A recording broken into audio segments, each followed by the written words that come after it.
Mamah itu dulu punya hobi, jadi selalu setiap subuh anaknya satu-satu, bukan forward loh, bukan di copy paste. Anaknya satu-satu di chatting, dikirim doa ke semua anak-anaknya, didoainnya tuh detail satu persatu. Ada berapa orang anaknya Mama? Ada 9. Satu-satu? Satu-satu dikirimin.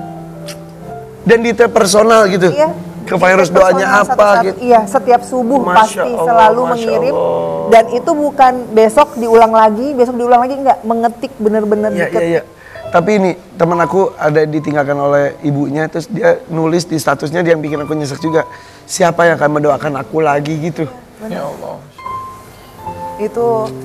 Itu adalah surga yang nggak pernah bisa diganti dengan apapun, nggak. Ya apa ya? Ya rasanya tuh pas dokter bilang nggak bisa sembuh lagi ya apapun, kita semua anak-anaknya tuh pengen bikin mama sembuh gitu. Iya. Tidak ada yang tidak mungkin istilahnya ya. Ya data kedokteran iyalah secara faktanya, tapi Allah tetap aja bisa memberikan keajaiban, betul, harus yakin itu ya. Gitu, Kak. Jadi kayak aku sih percaya bahwa Allah punya caranya sendiri gitu. Yang penting yang terbaik buat mama, kita sebagai anak-anak udah melakukan gitu. Apa yang belum terwujud dan cita-citanya apa sih buat mama?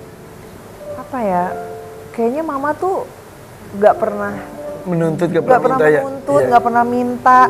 Terus gak pernah yang kayak aku mau minta ini tuh enggak. Kalau ulang tahun aja, HP-nya tuh kalau udah nggak bagus aja tuh kayak kakak aku beliin tuh diganti, nggak ngerti, disuruh belajar, yang penting harus ganti handphone biar bagus gitu kan. Dan dipaksa itu pasti. Dipaksa, itu pun dipaksa. Kalau nggak minta, diajak jalan-jalan tuh udah senang. Tapi sekarang kan keadaannya udah gini tuh udah. Tapi secara fisik gimana? Udah nggak bisa diajak jalan-jalan lagi, cuma bisa di rumah. Karena udah susah, jalannya udah susah. Udah pakai pempes kan, udah nggak ingat kalau mau pipis atau apa tuh udah nggak ingat. Makan pun kadang mama udah makan belum, padahal baru makan ternyata bilangnya belum. Gitu. Ya mudah-mudahan terus dimanfaatkan waktu yang ada ya. Karena kita tidak tahu loh siapa yang pergi duluan, betul nggak sih? Tapi benar katanya kan kalau misalnya apalagi orang tua kita ya, kalau misalnya orang tua kita tuh misalnya banyak lagi sakit dalam keadaan yang gini tuh dosa-dosanya tuh katanya diampuni, pelan tuh diampuni. Dulu mungkin kita ngerepotin orang tua kita, saatnya kita juga jangan merasa direpotin ya. Bener, dinikmatin aja jadinya. Aku bahagia banget dikasih kesempatan ini sama Allah. Bahkan dari papa aku sakit, dulu aku berhenti kerja. Aku ngerawat papa di ICU sampai nyebokin, mandiin itu semua aku lakuin dan aku bahagia gitu. Dinikmati banget itu. Aku nikmatin, nggak apa-apa aku nggak kerja, aku bisa ngerawat papa aku dan aku sekarang ngerawat mama aku gitu dengan cara aku saat ini gitu, dengan kemampuan aku gitu loh. Aku bahagia banget Kak, ini Allah kasih aku kesempatan untuk berbakti gitu. Dan kalau udah nggak ada tuh nyeselnya luar biasa. Lu puas-puasin gue lagi gini tuh ya Allah. Virus juga waktu itu pernah menyatakan perasaan rindunya untuk almarhum papa lewat video ini nih. Boleh lihat sama-sama ya.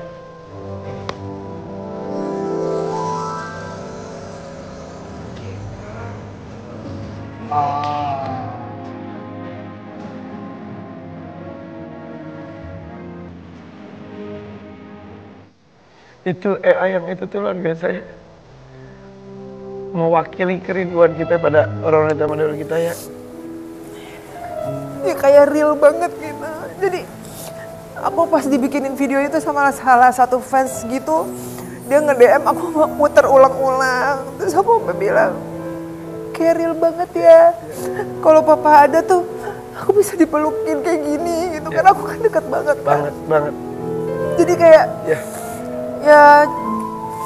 ya kayak gini-gini tuh bahagia banget ngeliatnya gitu, kayak bisa pelukan gitu. Bayangin dengan semua cobaan yang ada, papa pasti ngomong, tenang, ada papa gitu ya. Papa tuh, apa ya, bukan seorang bapak aja gitu, tapi jadi seorang sahabat.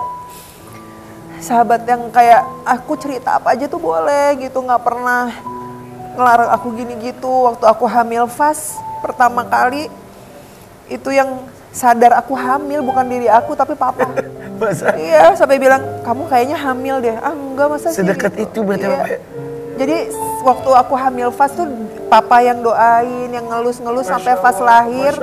Dan yang ngazanin tuh papa, dibacain abis azan, dibacain Asmaul Husna lagi sama papa. Maka Fas tuh soleh banget tuh anak. Ya Masya Allah banget. Pengobat hati banget ya itu ya. Iya benar, dan Fas tuh deket banget Kak sama papa tuh deket banget. Tapi yang posting ungkapan hati tidak hanya Fairuz, Sony pun beberapa waktu yang lalu jam 3 subuh kalau tidak salah memposting sesuatu. Yuk, posting sesuatu kita lihat. Aku sakit stroke, mamaku kritis, aku pemulihan, mamaku pun pergi.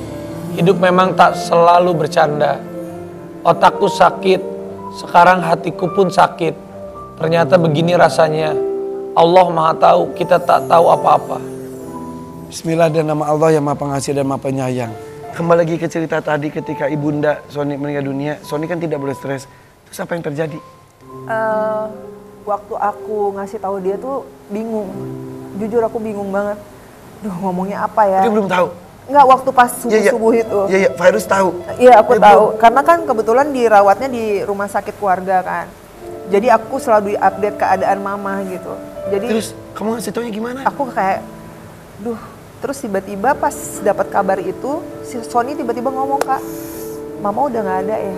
Dia pada belum tahu, belum Iya, dikasih tahu. Belum.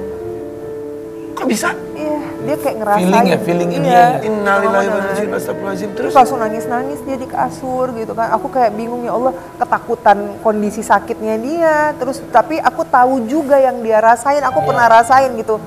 Jadi aku cuma bilang, nggak apa-apa Bi, nangis aja. Nangis nggak apa-apa, keluarin.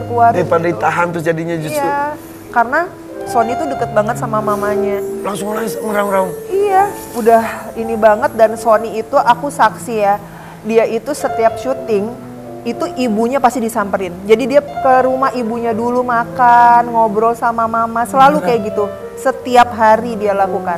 Sebelum pergi berkegiatan. Iya, dia pasti dia lakuin dulu. Dan nanti kalau dia subuh, habis subuh dia syuting, dia ke rumah mamanya.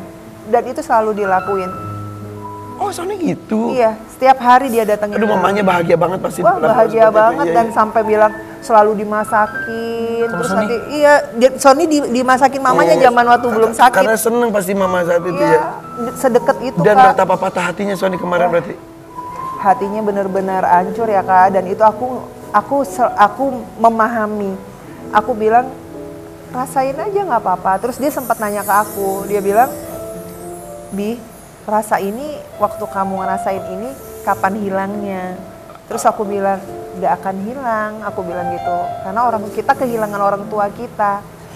Tapi ya cuma nanti pada suatu saat nanti kalau kita lagi kangen, kita lagi sedih, rasain aja nggak apa-apa gitu. Pasti akan timbul kan di saat kita kangen orang tua kita.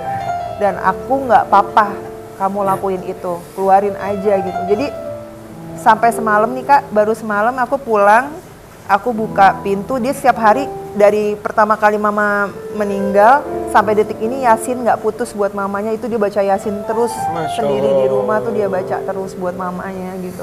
Hadiah terindah itu ya soalnya. Ya, gitu. Dan tapi bersyukur Fairuz maupun Sony itu bahasa cintanya tuh terungkap dalam kata-kata dan kalimat.